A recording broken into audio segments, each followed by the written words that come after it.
made a little bit of a blunder. Blizzard accidentally announced September the 26th as their launch date for Wrath of the Lich King. If you didn't see it earlier today, I'm sure you have, but maybe you haven't. It's all over social media now. Blizzard blundered and they accidentally posted the date for the launch of Wrath of the Lich King, and it's going to be September the 26th. So they posted it and then realized that they'd blundered and quickly tried to remove that post, but it was too late. People had seen it, screenshotted it, and all over social media it went. So what does this mean? This means that about 5 to 6 weeks before the launch, so probably around August this, you're going to see pre-patch hit. And that is likely when we're going to get our boost in XP as well. So I know some people thought that it was come this week or whatever, but it's probably going to come with the pre-patch. It's going to give you 5 to 6 weeks, well, 6 weeks at that point, of leveling up a new character, tons of time, and it's a big XP boost of both questing and mob XP. This also means that DKs will be available with the pre-patch as well, so you'll be able to level that up. Probably if you are quick on leveling your characters up and your DK, you can get them into some Sunwell raids as well. If the raid is nice enough to you and they're going to let you get into Sunwell raids and get some better gear. Now, you've also probably got a bunch of decisions that you've got to make in order to fully prepare for Wrath. If you haven't already decided or finalized what professions you're going to be, I would get on that now. Many of you are probably going to go with engineering.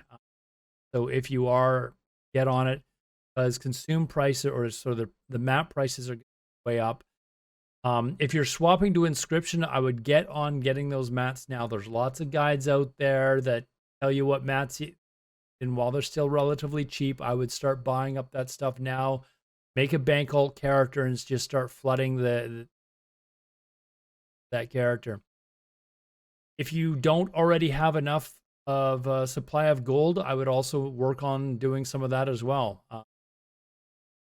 Discussion lately on how much gold do you actually need? How much gold do you need to go into Wrath of the Lich King? And for me personally, I would suggest that you probably have at least 10k gold. And I know some people are saying, oh, you don't have to worry about it. You'll make gold as you're leveling up.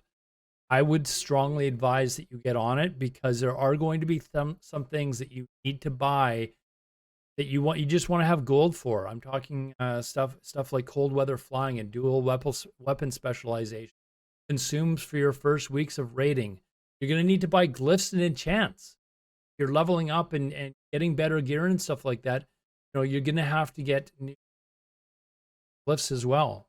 So there's a lot of stuff that you're going to need to spend some gold on. I would suggest that you have a little bit of a stockpile of at least 10k. Personally, I would probably aim for 25, but if you don't have much gold now, try to aim for 10k.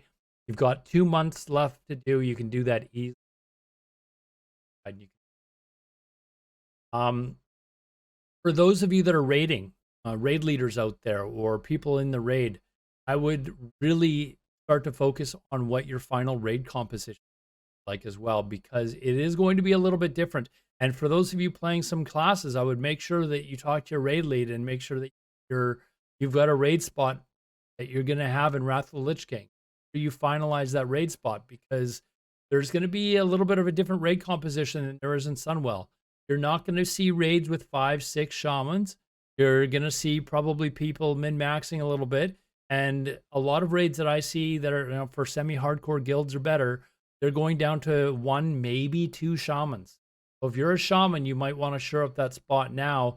And if your raid lead's like, hey man, I don't know, I can't guarantee you a spot, you might want to start looking elsewhere, because it's going to be really difficult for some shamans to find a spot. If you're a shaman and you're swapping to another class, again, I would make sure that you talk to your raid lead. Say, hey, there's going to be a limited number of spots for shamans. You have a spot for, a rogue or a mage or what have you, a DK, for example. And speaking of which, if you're going to be a DK, definitely shore up a spot, because everyone and their dog is going to be re-rolling and they're going to be rolling DKs. So there's going to be an abundance of DKs out there. Make sure that you've got a raid spot for that. You're also going to have to decide, speaking of leveling, you're going to decide how you're going to leveling. How are you going to level? Are you going to, well, first of all, one little tip, I would strongly advise that you go and get a 25 quests done before. There's guides for this out there. By the way, I'm not going to talk about which ones, but there's guides out there for which 25 quests you should have ready to hand in at the launch of Wrath, so that basically as soon as Wrath launches, you can start handing in your quests immediately, and within like half an hour or an hour, you can be like level 61, 61 and a half or something. So it's a good idea to get that. You can get a little bit ahead of the pack. Second of all, you're going to have to decide, are you going to do questing? Are you going to try and fight the masses that are, going into Northrend and doing questing and experiencing all the zones? Or are you all about trying to speed level and get up as fast as you possibly can, and maybe going to try and find a dungeon group or something like that? So that's something you've got to decide. If you're going to find a dungeon group, you might want to try and predetermine what your group is going to be and who you're going to be with, times that you guys are going to be on, all that sort of stuff. It's a lot of coordination to do that, but something that you might want to look into as well. So those are my suggestions. I hope you guys are as excited as I am, and I hope you like the video. If you like the video, please like and subscribe down below, and leave me a comment and let me know if you're ready for Wrath of the Lich King.